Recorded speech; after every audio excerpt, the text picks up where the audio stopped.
이야기를 너무너무 중요하게 여겼어요. 그래서 첫 번째 남편의 죽음을 당하면 그 동생에게 아내가 가서 또 씨를 얻어서 아이를 가져야 돼요. 근데 둘째가 하나님 앞에서 범죄함으로 죽자, 이 쉽게 얘기하면 이제 다말의 시아버지가 셋째 아들까지 죽을까 봐 딴 데로 보내버려요. 그러니까 다말이 쉽게 얘기하면 분장해서 시아버지와의 잠자리를 통해서 아기를 가지게 되거든요.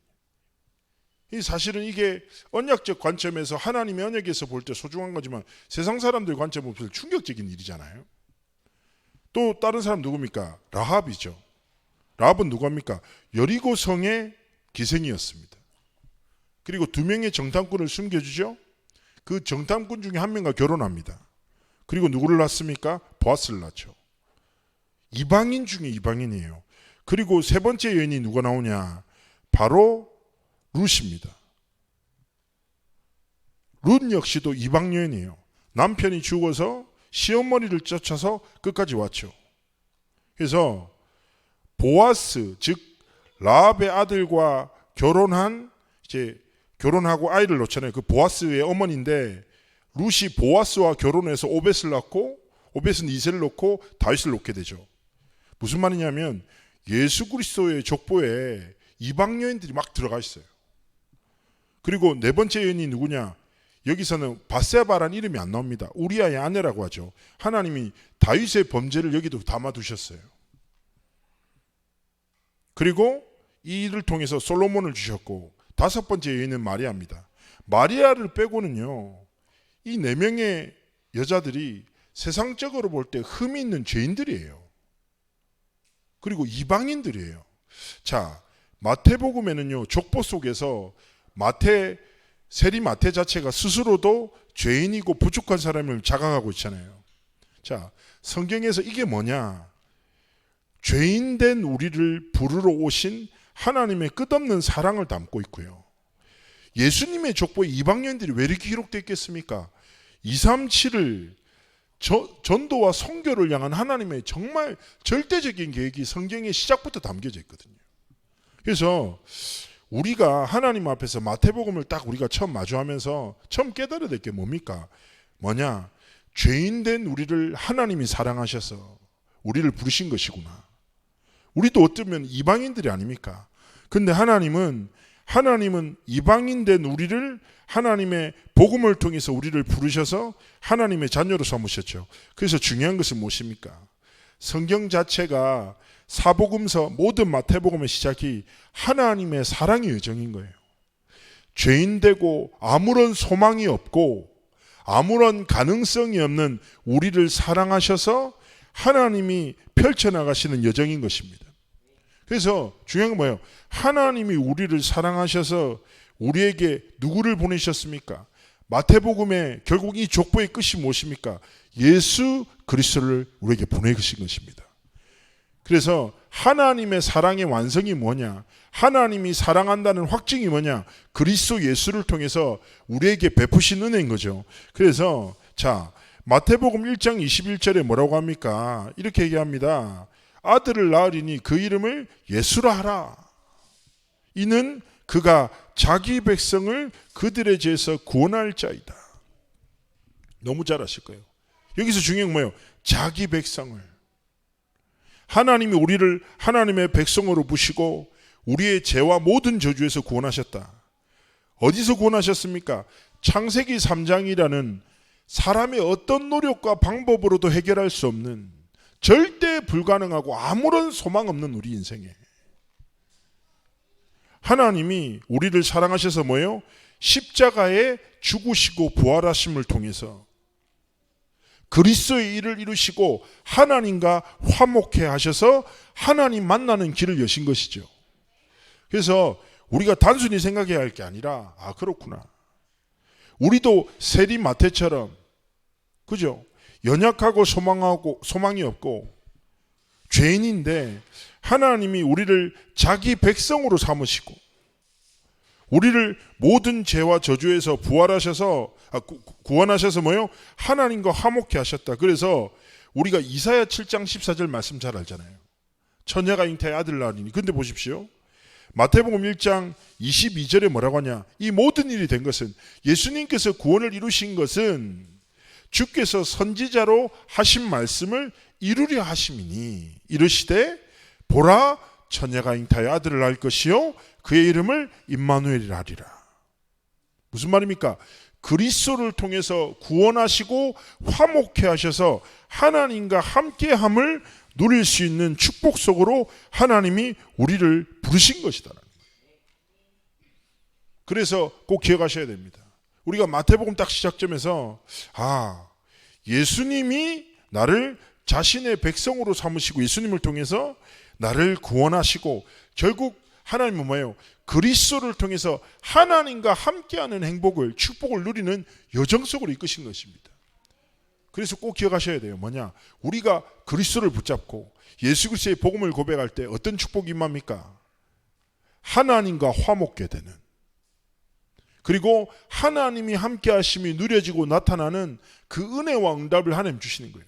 그래서 우리가 그리스도를 부를 때 뭐합니까? 하나님이 함께 하시기에 하나님의 나라가 우리 현장에 임하는 거예요. 우리가 진짜 예수 그리스도의 복음을 붙잡을 때 하나님의 나라가 일어날 뿐 아니라 하나님이 함께 하시기에 성령의 내주인도 충만한 모든 역사가 시작되는 것입니다. 그래서 기억하십시오.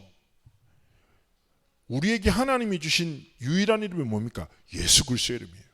그래서 예수 이름으로 기도할 때 뭐예요? 하나님과 화목해 된다. 하나님과의 관계가 회복된다. 그죠? 그리고 예수 이름으로 기도할 때 뭐예요? 하나님이 나와 함께 하신다. 하나님이 함께 하실 때 하나님의 나라가 임하고 성령 충만함의 권능을 누리게 된다. 그래서 우리는요, 한계를 만나고 문제를 만나고 갈등을 만날 때마다 어떤 이름을 부르요? 예수 그리스도의 이름을 부르는 겁니다. 그리고 그 복음 속으로 들어가는 거죠. 사역을 하다 보면 이런저런 문제를 만난 사람들 많이 만납니다. 그리고 간증도 듣고 사역도 하게 되고. 근데 요즘에는 워낙 중독의 문제도 많고, 생각해 보세요. 중독에 빠진 사람을 사역하기가 쉽지가 않습니다. 이미 딱 정신적으로 문제가 와 있기 때문에. 근데 사역할 때마다 뭐 얘기하겠습니까? 뭐 사역자들은 어떤 문제를 만나든지 그리스도의 복음을 전하죠.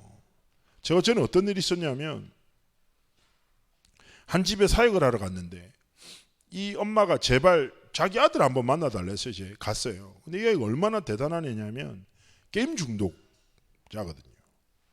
메이플 스토리라고 어른들은 모를 텐데 뭐 이 게임을 왜 하지 싶을 정도의 어떤 유치찬란한 그런 게임을요, 애가 하루에 14시간씩 하는 거예요. 공부도 잘하던 애인데 어릴 때 랩런트로 자랐는데 게임 중독 빠진 거죠. 근데 얘가 얼마나 이제 간이 크냐면 구역 예배를 거실에서 하잖아요. 그러면 이제 애가 눈치로라도 들어갈 텐데 얘는 헤드핀 끼고 게임합니다. 누가 와도 인사도 안 해요. 목사님이 와서 막 설교해도 그 자리에 앉아서 게임을 그대로 하는 애예요. 그러니까 강심장이죠, 얘가. 근데 이제 그런 애를 한 번만 만나달라고 이제 부모님도 이제 워낙 이제 갈급하니까 그러셨겠죠. 그래서 제가 딱 들어갔는데 쳐다를 보겠습니까, 얘가 저를. 그 옆에 앉아서 게임하는 한 10분 정도 봤거든요. 가만히 앉아가지고. 그래서 제가 딱 그때 이제 생각이 든 게, 사실은 게임 중독이 문제인가? 문제지. 그렇잖아요. 근데 문제인가? 얘 인생의 진짜 문제는 뭐지? 하나님 떠난 건데. 내가 게임 중독을 해결하려고 하면 돼요, 안 돼요? 안 돼요. 게임 중독을 얘 삶의 문제로 정의하면 안 돼요. 나는 그래, 그리스도를 통해서 하나님과 화목해 되고 임마누엘 축복을 누리는 게 인생이 참 행복이고 그네 모든 답이 있는데, 나도 얘 문제를 게임 중독으로 계속 보고 있는 거예요. 제 마음이. 그러다가 내가 생각을 딱 바꿨지. 얘 인생에 그리스도가 주인 되시면 게임해도 괜찮아. 게임 문제가 아니에요. 딱 그때 보니까 게임이 재밌어 보이는 거예요. 그래서 내가 옆에 딱 한마디 했어요. 재밌냐? 이랬더니 얘가 대답도 안 하고 혼잣말로 재밌으니까 하지 이렇게 얘기하는. 막 이렇게 엄청 화나. 뭐 진짜 잘 아는 놈이었으면 바로 한 대 때렸는데.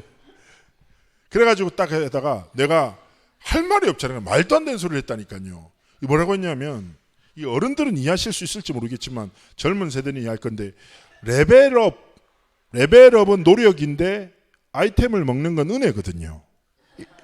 무슨 말이, 이게 뭐냐면 열심히 하면 레벨은 올라가. 근데 아주 특별한 아이템은 아무나 가질 수 없어. 어느 날 확 와야 된단 말이에요. 그래서 내가 딱 이렇게 얘기했어요. 얘한테 너 먹고 싶은 아이템 있지 않냐? 무기 중에 뭐 먹고 싶은 거냐? 그러니까 얘가 있다는 거예요. 칼을 하나 뭐 진짜 먹고 싶은 게 있다는 거예요. 내가 그 칼 먹는 방법 가르쳐 줄까? 이렇게 얘기했거든요. 그러니까 얘가 처음으로 저를 딱 쳐다보는 거예요. 어떻게 할 수 있냐고. 그래서 내가 바로 진짜 이렇게 했어요. 무엇이든지 내 이름으로 구하라. 그럼 내가 그대로 시행하리라. 예수 이름으로 기도하면 아이템 먹을 수 있어. 이렇게 얘기했어요. 엄마 표정 어두워지고 사역자 잘못 불렀다 이거지. 저게 여기 왜 와서 저런 이제 헛소리를 하냐 이거예요. 그래가지고 나도 무슨 말하는지 몰라. 그래가지고 진짜 기도하면 먹을 수 있다고 딱 했는데 제 그 다음 주 갔는데 얘가 집 앞에 나오더니 나한테 인사를 하는 거예요. 진짜 먹은 거예요. 옵션도 되게 좋은 걸로. 그래서 얘가 마음을 딱 열기 시작했잖아요. 그래서 내가 10분만 얘기하자. 10분만. 나도 니랑 길게 시간 보내고 싶지 않다. 니도 할 일 많지 않냐? 나도 할 일 많다. 10분만. 그래서 제가 하나님의 복음을 짧게 얘기해 줬거든요. 자, 중요한 것은 무엇입니까? 저는 확신하는 바가 뭐냐? 우리가 문제를 만나면 문제를 해결하려고 계속 집중해요. 그러다 보면 어떻게 돼요? 더 깊은 문제에 빠져들어요. 그 문제가 내 마음과 생각이 돼요. 그런데 분명히 뭐예요? 성경에 말하는 인생의 근본 문제는 뭐예요? 하나님 떠난 거, 죄와 저주와 사단의 권세에 갇혀 있는 게 문제라니까. 그런데 우리는 다른 문제에 빠져가지고 그 문제 속에 세명이고 또 더 깊은 문제를 만나고 한다니까요. 그래서 예수 그리스도를 진짜 주라 고백할 때 어떻게 된다고요? 하나님과 화목해. 하나님과의 모든 관계가 회복된다. 그래서 그 친구 어떻게 됐을 것 같습니까? 간단해요. 그러면서 복음을 듣고 예수님을 영접했는데 게임을 하는데 재미가 없어져. 그래서 시간이 점점 줄어들어.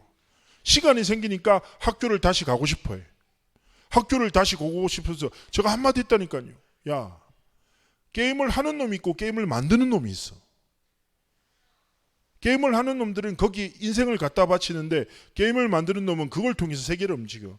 너는 게임을 하는 놈이 될래 만드는 놈이 되고 싶어. 이왕이면 만드는 놈 돼야죠. 그럼 컴퓨터를 제대로 공부해야지. 그러면서 제가 닌텐도라는 세계적인 게임 회사를 막 설명해 줬거든요. 그러니까 얘가 꿈을 가졌다. 지금 일본에서 유학하고 있어요. 자, 무슨 말씀이냐? 기억하셔야 됩니다.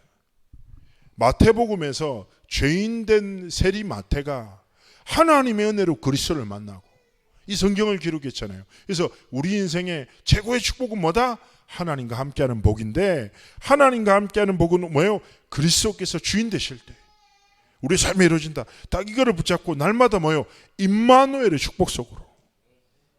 나는 연약하지만 전능하신 하나님이 나와 함께 하시고 내 모든 상황을 하시고 하나님과 화목함을 누릴 때 하나님이 모든 것을 회복하신다. 기억하셔야 됩니다. 내가 나를 넘어설 수 없잖아요. 그렇지 않습니까? 저는 어릴 때부터 항상 음식을 좀 빨리 먹어요. 그래서 입에 뭘 묻혀. 그래서 저희 어머니가 일평생 저한테 얘기했거든요. 형길 천천히 먹어라. 한 번에 많이 먹지 마라. 너는 사람이다. 뭐 이런 예를 이렇게. 근데 결혼한 뒤에 정혜은도 저한테 진정해라. 뭐 이런 여러 가지 표현한단 말이죠. 근데 제 가까이 있는 팀 애들도 제가 이제 찬양팀 이렇게 섬기고 사역하다 보면 항상 제가 음식을 먹을 때 주변에 있는 팀원들이 휴지를 갖다 줘요. 목소리 고추까지 여기 붙어 있다고 이렇게 얘기할 정도로. 이제 무슨 말이냐? 우리의 삶의 작은 습관조차도 내가 마음대로 할 수 없다는 말이에요. 그렇지 않습니까? 그런 연약한 자예요. 그렇기 때문에 하나님이 우리의 연약함에 낙심하지 말고 소망을 주셨다니까요. 전능하신 하나님이 진짜 예수 그리스도의 이름을 부를 때, 그 복음에 집중할 때, 그 복음을 고백할 때 하나님과 화목해 되는, 하나님과 함께하는 누리는 축복 속으로 우리의 삶의 여정을 이끄시니 하나님 앞에서 진짜 복음 붙잡고 우린 살아가는 겁니다. 진짜 이 복음의 완전함을 깨달을 때 우리가 연약할 때가 강함이고 우리의 연약함을 통해서 그리스도의 완전함이 나타난다고 하는 바울의 고백이 우리의 삶의 고백이 되는 겁니다. 자, 그러면서 오늘 되게 중요한 한 가지입니다. 세 번째 뭐냐? 오늘 제목이 무엇입니까? 예수 그리스도의 세계라. 무슨 말이에요? 정말 우리의 신앙의 고백이 돼야 됩니다. 237 나라의 주인이 현재 전 세계 인구가 79억 정도입니다. 79억의 모든 사람의 생사화복과 흥망성쇠의 주관자가 누구십니까? 예수 그리스도. 그래서 우리가 살아가는 모든 삶이, 우리의 삶의 여정이 예수 그리스도의 세계 속에 속한 자임을 믿으시기를 축복합니다. 예수 그리스도의 세계 속에 하나님은 우리를 뭘로 부르셨어요? 자기 백성으로 부르신 거예요. 우리가 살아가는 모든 삶이 어디에 있다고요? 그리스도의 세계 속에 있다. 이 사실을 기억해야 합니다. 그래서 저는 고백합니다. 모든 땅과 모든 사람과 모든 것에 주관자가 되시고 주권자 되시고 만왕의 왕 되시고 만주의 주가 되신 그리스도께서 우리를 뭐요? 자기 백성으로 삼으시고 택하여 부르셨다. 그래서 첫 번째 기억할 것은 무엇입니까? 우리는 출애굽기 6장 7절에 이렇게 말합니다. 너희를 내 백성으로 삼고 나는 너희의 하나님이 되리니 나는 애굽 사람의 무거운 짐에서 너희를 빼낸 너희의 하나님 여호와인 줄 너희가 알지라. 아멘. 우리는 뭡니까? 하나님 나라의 백성이에요. 그래서 하나님의 나라, 즉 우리가 고백한 대로 예수 그리스도의 세계 속에 택함을 받고 부름받은 우리는 하나님의 자녀인 것입니다. 빌립보서 3장 20절에 얘기합니다. 우리의 시민권은 하늘에 있는지라. 우리를 뭐요? 천국 시민권자로 부르셨다. 여기서 그치지 않고 로마서 8장 15절에서 17절에는 우리를 하나님의 자녀로 부르셨다. 예수 그리스도의 세계 속에 부르신 하나님께서 그리스도를 우리의 인생의 왕이 되게 하셔서 우리의 삶을 하나님의 언약의 여정과 하나님의 성취의 여정 속으로 이끄신다. 이게 뭡니까? 우리 삶의 결론이에요. 이걸 조금만 두고 기억하세요. 우리의 가정은 어디입니까? 예수 그리스도의 세계라. 내 직장 현장이 뭐예요? 예수 그리스도의 세계라. 우리의 후대 인생이 어디예요? 예수 그리스도의 세계라. 즉 뭐예요? 왕 대신 그리스도께서 통치하시고 다스리신다 이거예요. 그래서 우리는 마태복음을 통해서 매 순간마다 진짜 예수 그리스도가 내 인생의 왕 되시며, 그렇죠? 내 미래의 주인이 되시며, 내가 서 있는 모든 땅의 주인이 되시고 주관자가 되시며, 내 가정과 내 후대가 모두 그리스도의 왕 되신 그 하나님의 뜻과 계획이 있음을 믿고 믿음으로 우리의 삶의 여정을 지켜나가는 것입니다. 그래서 이번 한 주 동안 하나님 앞에 우리 안에 망대를 세우는 여정을 걸어가셔야 됩니다. 그러나 기억하셔야 됩니다. 우리 인생의 왕 되신 그리스도께서 우리를 온전한 망대로 세워나가실 것이에요. 그래서 우리가 정말 복음 붙잡고 매 순간 진짜 그리스도를 우리의 왕으로 고백하면서 살아가는 거죠. 제가 청소년사를 오래 하다 보니까 부모 상담을 많이 하거든요. 그 부모님들이 항상 힘들어합니다. 인마들 말을 안 듣는다는 거예요, 애들이. 내 마음대로 안 된다는 거예요. 그래서 제가 맨날 그렇게 얘기하거든요. 어차피 마음대로 안 된다는 사실을 알면서 왜 마음대로 하려고 하냐고. 그 욕심 아니냐고. 그러면서 어떤 자녀가 부모 말대로 살아가냐고. 부모를 사랑하고 뜻을 따르지만 부모의 말대로 살아가지는 자녀는 거의 없다고. 그렇지 않냐. 그러면서 이런 얘기를 했죠. 부모의 말대로 살아가지 않고 하나님의 말씀대로 살아가도록 도와야지. 그래서 그렇잖아요. 전에 어떤 한 부모님이 막 딸을 유학을 보내면서 펑펑 울어요. 이 딸은 내 손을 떠나면 안 된다면서 막 얘기하는 거예요. 착각이시다. 그러면서 제가 어떻게 얘기했냐면요. 그래, 어머니는 모든 순간 함께 할 수 없지 않냐. 그런데 하나님 영이시다. 모든 순간에 함께 하신다. 어머니가 자녀의 딸의 인생의 주인이냐? 아니지 않냐. 하나님의 주인이 아니냐. 그러면 우리가 할 건 뭐냐? 믿고 하나님 앞에 맡기는 것이다. 원래 하나님의 의도와 목적대로 살아가도록 축복하는 것밖에 없다. 이거는 비단 그런 케이스뿐 아니라 모든 삶의 여정 속에서요. 마음대로 안 되는 것을 마음대로 하려고 하지 말고 뭐예요? 하나님의 뜻대로. 하나님 말씀대로. 왜냐? 예수 그리스도의 세계니까. 예수님께서 왕 되시니까 예수님의 뜻과 계획대로 모든 것이 이루어지도록 우리는 믿음으로 고백하며 매 순간마다 예수가 나의 그리스도 되시고 그리스도가 나의 그리스도 되셔서 지금 이 시간도 왕, 선지자, 제사장 되신 일들을 이루고 계시고 그 예수 그리스도가 내 삶의 주인이시며 왕이십니다. 고백하면서 하나님 앞에 살아가는 겁니다. 그리고 왕한테 어떻게 하면 됩니까? 맡기면 돼요. 왕한테는. 그렇죠? 왕이 주권으로 다스리고 책임지거든요. 내가 어려운 일을 당해, 갈등을 당해, 너무 힘들어. 그때도 왕 대신 예수 그리스도께 이 일을 맡깁니다. 하나님이 하나님의 뜻을 이루어 주옵소서. 괴롭히는 사람이 있어 기도도 하지 마요. 내 삶의 왕 대신 그리스도 다 아시지요. 하나님 은혜를 다하시고 하나님의 뜻을 이루어 주옵소서.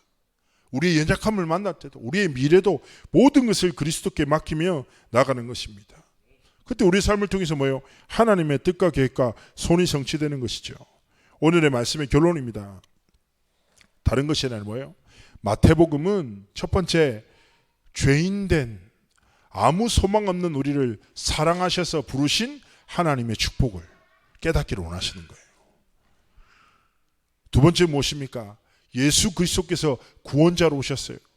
예수 이름을 진짜 부르고 복음을 붙잡을 때 어떤 일이 일어난다고요? 하나님과 화목해 된다. 화목해 된다. 하나님과의 깊은 관계를 회복하신다. 그리고 그 결과 뭐예요? 임마누엘의 축복을 회복하게 하신다. 여기에 우리 인생의 모든 답이 다 있다. 그래서 여러분 매 순간마다 그리스도를 통해서 하나님을 화목케 하는 그 얘기했잖아요. 우리 삶에 다양한 문제가 있는 것 같지만 성경은 한 가지 문제만 얘기해요. 하나님과의 관계가 유일한 문제예요. 근데 하나님과의 관계를 어떤 방법과 노력을 해결할 수 없어서 하나님이 예수 그리스도라는 복음을 우리에게 주신 것입니다. 그래서 문제를 만났었을 때 문제를 해결하는 지식과 지혜를 찾지 말고 모든 문제 해답 대신 그리스도의 복음을 통해서 하나님과의 깊은 관계를 누리는 은혜와 축복이 있기를 주의 이름으로 축복합니다. 그리고 마지막 뭐라고요? 내 모든 삶이 그리스도의 세계 안에 있다. 이 그리스도가 내 삶의 주인 되신다. 그래서 날마다 주로 고백하며 승리하시기를 주의 이름으로 축복합니다. 6일간의 삶을 이제 살아갈 겁니다. 또 뭘 만납니까? 일상을 만나요. 일상의 특징이 뭐예요? 반복돼요. 재미가 없을 때가 많아. 살아가져요. 근데 꼭 기억하셔야 될 것은 사단은요 뭐예요? 분리시켜요. 단절시킨다고요. 하나님의 말씀이 내 삶에 흐르지 않도록 모든 것을 다 생각하고 찾지만 하나님의 말씀이 내 삶에 흐르지 못하도록 계속 속여요. 그래서 기억하십시오. 사단의 일을 멸하신 만왕의 왕 되시고 만주의 주가 되신 그리스도께서 내 모든 순간에 6일의 삶의 주인 되시고 왕이십니다. 여러분 매주 신앙 고백하면서 왕 되신 그리스도의 승리를 나의 승리로, 그리스도의 권세와 능력을 나의 권세로 능력으로 누리는 증인의 길을 걸어가시기를 주의 이름으로 축복합니다. 우리 말씀 붙잡고 말씀 좀 정리하면서 기도했으면 좋겠어요. 오늘 나를 망대로 세워라, 내 안에 망대를 세워라는 제목으로 말씀 주셨죠. 그리고 예수 그리스도의 세계라 1부 2부 말씀 주셨는데 말씀 속에서 하나님이 내게 원하시는 신앙 고백, 우리 하나님 앞에 고백하면서 우리 다음 주부터는 말씀 붙잡고 정리된 내용 가지고 포럼할 거예요. 예배 마치고. 그래서 진짜 말씀이 우리 6일간의 삶에 흐르도록 생명의 말씀으로 우리 그런 응답들을 누릴 건데요. 하나님 이 말씀이 내 삶에 성취되도록 역사하시고 주관해 달라고 우리 시간에 합심으로 하나님 앞에 좀 기도하면서 정리한 시간 가지도록 하겠습니다.